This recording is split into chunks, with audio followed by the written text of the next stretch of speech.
insecurity in the bodybuilding industry, I guess, or just like physique industry seems to be huge.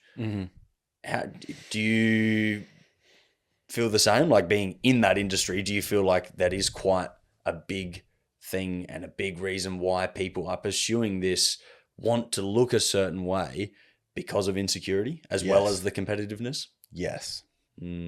Yes. To what extent? To every extent. Man, it's become, it continues to become more obvious to me the deeper I get in.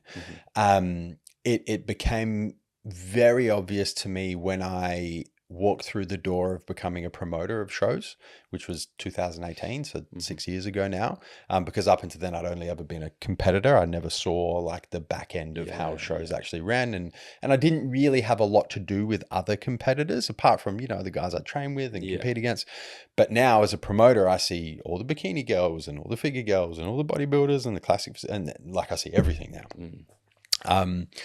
And it's really opened my eyes up to it a lot. Yeah, definitely.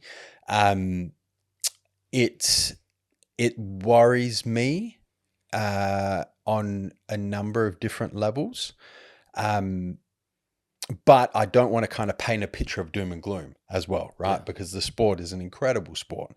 And I think if you get into the sport for the right reasons, it has, to tie back to what we originally started talking about today, it has the capacity to lift all areas of your life up. But if you partake in the sport and that is your one reason for doing what you do to the exclusion of everything else, it can be incredibly toxic, and it can have a negative effect on every other area of your life. And unfortunately, I think I tend to see that scenario play out than the former scenario where people do it for the right reasons, and they're able to see how it can positively affect every other area of their life, and they don't do it to the exclusion of everything else, and they find this nice interconnection of synchronous gears that works well.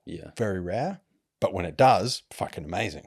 Yeah. But it's interesting because I guess then as well, like when you're pursuing something like that, most of those people are probably like what they started as and where they are now. They probably still look at themselves in the mirror and go, oh, well, you know, I could be bigger. I could look better. I could do all these things. And you're like, if someone walked past them on the street, you'd be like, holy fuck, that's mad. And I think to the point again, it's like, just because what you're seeing in this person's life is amazing. Look at the physique. Oh, look how much he lifts in the gym. That's incredible. At what cost? We're not seeing it. And that's what social media as well, tying into that is, well, you're seeing the amazing physique. You're seeing, because they spam the photos at comp day and then use those photos for 12 months. And so you're assuming they look like that at all times, which they definitely don't. And so you're comparing yourself to that person, which is just a snapshot, a one image, a one day of their whole life. And that becomes the dangerous game as well, because we're not shown the dark side. Like you said, there's still great sides of it, but, and that's not just bodybuilding, just general social media. We're shown the light without the dark. Definitely. One thing that I'm very I do this consciously, and it is a very conscious attempt on my part, is I do, for me personally, as a pro men's physique athlete, I do check-in photos every week. No filters. Don't care if it's on season, off season, whatever. I'm just like, this is what I look like. That's good. Right?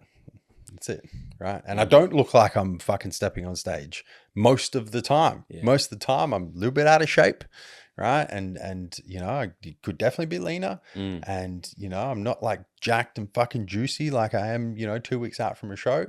But like, I want to show you this is real. Right. This is, even as a pro athlete, this is real. Right. You're not supposed to push the fucking throttle to the max 24/7, 365. And what you're seeing a lot of, you know, it's the cliche, like you see the highlight reel. It's very true. But the highlight reel you're seeing is not, it's not reality. No, it's not reality. So you need to actually be able to kind of disconnect that and go, fuck. Pretty sure you posted that photo 6 months ago when you were 2 weeks out from a show.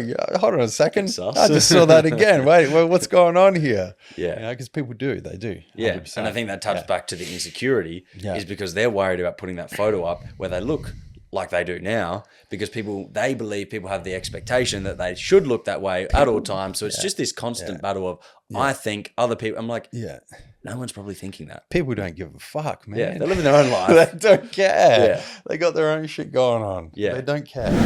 Head over to Jordan Checker Podcast to get the full exclusive experience.